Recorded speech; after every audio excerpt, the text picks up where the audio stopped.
Geoffrey Giuliano in conversation with Ruth and Angela McCartney. 6.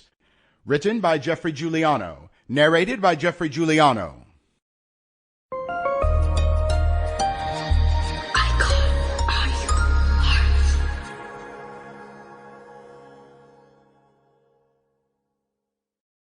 People say, why doesn't he help you? And because he doesn't have to. He really doesn't. I still feel that today.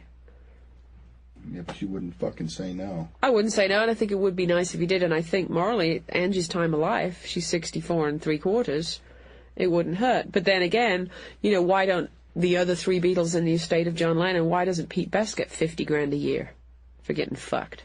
You can ask these questions all day long, and then if at the end of that day you say, well, my God, put myself in the Beatles' position, if you help one person, you've got to help them all. Where does it end?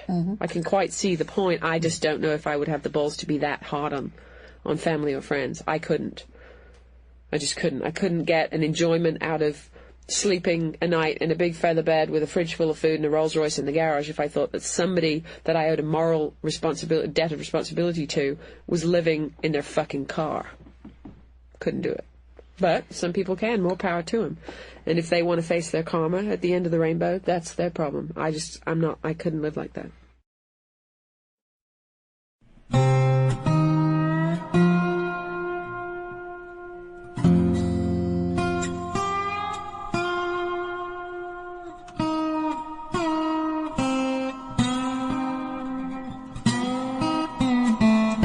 Angela McCartney was born in Liverpool, as you might expect, in November of 1929.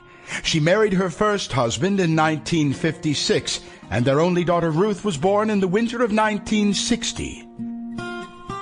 Angie, sadly, was widowed in 1962, after her husband was involved in a tragic car accident, and some 2 years later, she became acquainted with a lonely widower by the name of Jim McCartney. Jim was a kindly retired cotton salesman and one-time local band leader who also shared the distinction of being the father of Beatle Paul McCartney. The couple were married in 1964, with Jim formally adopting Angie's little girl. Together, quite happily with Jim until his death in 1976, Angie and Ruth were witness to pretty much all of the exciting, turbulent, unpredictable, unparalleled Beatle years.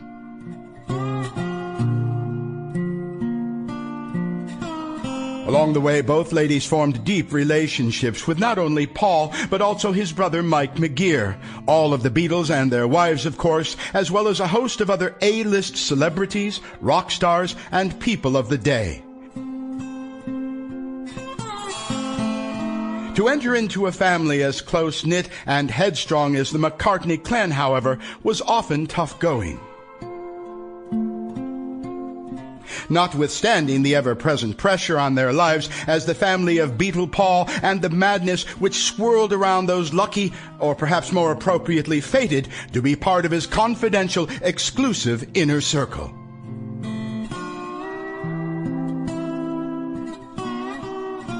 Angie, ever enthusiastic, optimistic, and full of life, not only looked after Ruth and Jim, but also helped out at the Beatles' office with fan mail, event planning, and later in 1976, starting the Wings Fun Club for Paul's second incarnation pop group, Wings.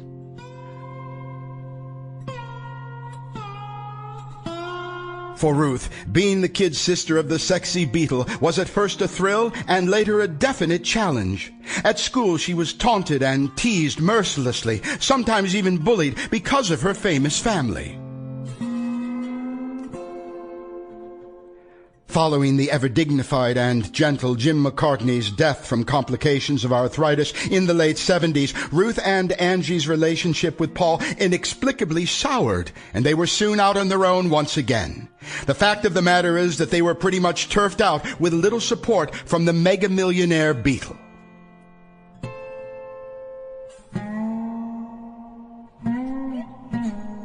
The two then moved to London in search of a new life, and for a time they found work with show business impresario Michael Cohen. But unfortunately, nothing much really happened, and they then Sample complete.